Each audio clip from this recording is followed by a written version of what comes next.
Welcome to my channel. I'm Scott, and in this video I am going to walk you through the process of valuing DiDi stock by analyzing their financial statements and dissecting their financial ratios so we can determine if it's a buy or a sell. DiDi is the Uber or Lyft of China. It has 493 million users, which is 5 times the number of Uber and Lyft combined. In 2016, the company acquired Uber China. Uber was unable to ever turn a profit in China, so they sold that business to DiDi. DiDi offers food delivery, bike rentals, e-bike, luxury car rides, carpooling, Piggy Express, which is a low-cost option, taxi hailing, auto leasing and financing. It is also building out a large network of EV charging stations. The company is headquartered in Beijing, China, and was founded in 2012. The ticker trades on the New York Stock Exchange and Deutsche Börse. Let's get started with the model. This is a mid-cap company,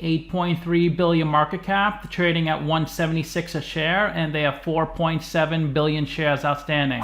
Let's look at their financials. The way you value a company is you estimate the free cash flows into the future, and then you discount those numbers back to today's value. That's what we're doing in this video. And free cash flow is cash flow from operations minus capital expenditures. They're still aggressively growing their business, so they have negative free cash flow each year. Net income is the profit or loss on the income statement. It's revenue minus expenses. That's also negative every year as well. Revenue is the sales for the company, and that peaked in 2021 at over 27 billion. This is the company's income statement. All their numbers are in Chinese renminbi. I converted them to US dollars on my Excel spreadsheet. The top line is the revenue, the sales. That was 174 billion ren. Below that is the cost of revenue. These are all the expenses directly related to generating the revenue. Revenue minus cost of revenue gives you your gross profit. That was highest in 2021 at 17 billion. Then you have your operating expenses. These are all the expenses not directly related to generating the revenue. Their operating expenses are higher than their gross profit each year, so they have negative operating income. They had their biggest negative in 2021 at 46 billion. They received 819 million of interest on their investments, and they paid 278 million of interest on their debt. It looks like they passed through lots of write-offs. They had negative 4 billion in other income and expenses. Then you have your pre-tax income, your taxes, and the bottom line of the income statement is your net income, which is negative every year. This is the income statement from their annual report. They also add a column for US dollars. Here's the 2021 US dollars and the fourth quarter of 2021. Most of their revenue is from their China mobility division. That's when people use the app to schedule a car, and this company takes a cut. That's 25 billion US dollars, 568 million international, and 1.5 billion of other. They have lots of expenses, so they had a loss of 7.6 billion US dollars in 2021. Which is pretty close to their net loss as well, 7.7 billion. In the fourth quarter, they had an operating loss of 1.3 billion, but they had a gain on their investments of 1.3 billion. So they almost broke even in the fourth quarter. This is the company's statement of cash flows. The top line is operating cash flow. That's how much cash the company generates or loses from its operational business. They did generate positive operating cash flow in 2019 and 2020, but a big negative in 2021, even bigger than 2018. And they don't provide their capex in their latest financials. In 2020, they spent 6 billion in capex. This is investments in property, plant, and equipment. So they have negative free cash flow every single year. So they're mainly using equity to run their business. They also add some debt as well. They added 26 billion of equity in 2018, 3.5 billion in 2019. When a company issues common stock, it increases the shares outstanding and makes your shares less valuable. They also added a bunch of debt in 2020, 7 billion, and paid down 1 billion. This is the equity section on their 12/31 balance sheet. They have 18 billion US dollars of equity. This 112 billion is in their local currency. They raised 2 billion from issuing convertible securities. And they raised 39 billion from issuing common stock, and they lost 21 billion from running their business. Accumulated deficit is the same as retained earnings. It's a sum of all your prior net incomes. Let's look at the capital structure. 18 billion of equity, 1.5 billion of debt. They're 92% equity, 8% debt. And they could pay off all the debt with the cash on the balance sheet and still have $7.4 billion of cash left over. You can see since 2019 they have a healthy amount of cash on their balance sheet and very little debt relative to their equity balance. The equity is up here in the blue. I gave them a really high whack of 20%. I'm trying to be ultra conservative with all the risks Chinese stocks pose these days, and that's the discount rate we're going to apply to the future cash flows. We estimated 4 years of future free cash flows. We also estimated a terminal value, which is all cash flows past year 4, that's $39 billion. We discounted those numbers back to today using the weighted average cost of capital. We get a value of the company of $18 billion. We divide that by 4.7 billion shares, and we get a calculated stock price of $385. They're trading at $176, so they're trading at a 54% discount. It's a buy according to the model. Their projected revenue for 2024 is 247 billion rens. When you convert that to US dollars, it's about 40 billion. And their projection for 2023 is 35 billion. For 2022, it's 29 billion. And I just continued with this pattern into 2025, so it's 44 billion. That's how I got their future revenue estimates. I assumed they would have negative free cash flow in 22, 23, and 24. And since the average company in their industry converts 15% of their revenue into free cash flow, I multiplied their 2025 revenue by 15%. That's how I got their free cash flow for that year. So even in the most conservative situation, they still seem undervalued. One analyst priced this stock and their price target was $6.20. The company IPO'd almost a year ago, June 2021, and the stock is down about 90%. It was over $15, now it's below $2. Since DiDi started trading in the US, it's down 89%. In the same time frame, Uber is down 38% and Lyft is down 44%. Pretty much everything is down in the past 10 months. But of course, Chinese stocks are down a lot more than most other stocks. In the past 52 weeks, DiDi is down 87%, while the S&P is up 8%. The 52-week low is $1.71. The high is $18, and the stock is trading well below its 50-day and 200-day moving average.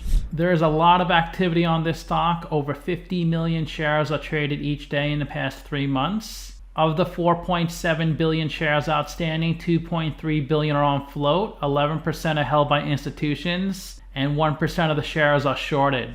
If you put $10,000 into this company when they started trading, you'd be at $1,100 today.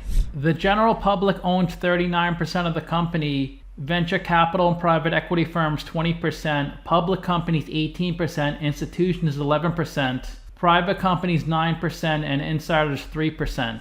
The Japanese fund SoftBank owns 29% of the stock.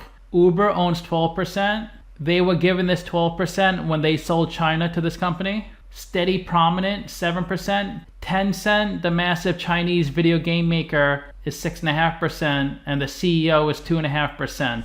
Let's look at their financial ratios. We can't look at the PE since they have negative net income. They have an amazing price to sales of 0.3, that's stock price over sales per share. So their sales are triple their market cap. Price to book of 0.5, that's stock price over book value per share. And we can't look at that price to free cash flow since they have negative free cash flow. Let's look at their non-current assets. This is in US dollars. 2.9 billion of investments in other companies, 724 million of long-term investments. The value of the assets they lease are 200 million, 1.2 billion of property and equipment, $500 million of intangibles, 7.3 billion of goodwill. Goodwill is the premium you pay when you acquire another company. 17 million of restricted cash. Restricted cash is cash that's set aside for a specific purpose, like to acquire another company or to purchase a building. 35 million of deferred tax assets. This should help decrease their taxes in the future, and 267 million of other. Let's look at their non-current liabilities. They owe 264 million of debt. They owe 100 million on their operating leases. 76 million of deferred tax liabilities. This should increase their taxes in the future, and 47 million of other. They have a high current ratio and quick ratio of 2.8. That's current assets over current liabilities. They don't have any inventory, so their quick ratio is the same as their current ratio. Let's look at their current assets. They have lots of cash, 6.8 billion, 70 million of restricted cash, $2 billion of investments. When it's short-term investments, that means they plan to sell these investments within the next 12 months. $444 million of accounts receivables. This is how much money is owed to them. They provided $729 million of loans. When a driver wants to buy a car, sometimes DiDi gives them a loan. $18 million is due from certain parties, and $620 million of other. Let's look at their current liabilities. $1 billion of debt, $726 million of payables. This is how much money they owe their vendors. $86 million of deferred revenue. This is when a company receives a prepayment for a product or service they're going to deliver in the future. They owe $81 million on their operating leases over the next 12 months. They owe $39 million to related parties and $1.8 billion of other. They did have negative $2.1 billion of free cash flow in 2021, but they have $7 billion of working capital, so it seems like they're well funded. They should be able to get through the next 12 months without adding any debt or equity. The best way to look at ratios to compare them to companies in the same industry. There are 249 companies in the same industry as DiDi, and DiDi ranks 42nd in market cap at $8.3 billion, average is $7.3 billion. And it's hard to look at their ratios since we can't look at the PE or price to free cash flow. But their price to book and price to sales are a lot better than average. They generate a lot more revenue than the average company. They generate more revenue than Salesforce. It's not just about generating revenue. You have to also think about making a profit and the future growth of that company. Salesforce revenue in the past 3 years has been growing on average 26%. This company is only 9%. Plus, this company's in China and they're losing a boatload of money each year. Salesforce is profitable. And of course, Salesforce is a totally different business. It's just in the same industry. Uber is about 7 times as big in terms of market cap, and they're also generating negative free cash flow. It doesn't look like Lyft made the top 20 in market cap. So to summarize, I have them trading at a 54% discount, and it's a really risky stock. The reason it's so risky is because they're in China and they're also losing money. At least a company like Alibaba is making money. But even though it's in China and losing money, I still think it's severely undervalued. But I probably wouldn't feel comfortable investing in the stock because who knows when it will turn around, if it ever will. I rank their free cash flows 1 out of 10, their revenue 8 out of 10, and their ratio 6 out of 10. So let me know what you think. Give this video a like, subscribe, or comment below. Also, if you'd like to get a custom valuation or just support the channel, you can become a member by clicking on the link in the description below. Thanks for watching.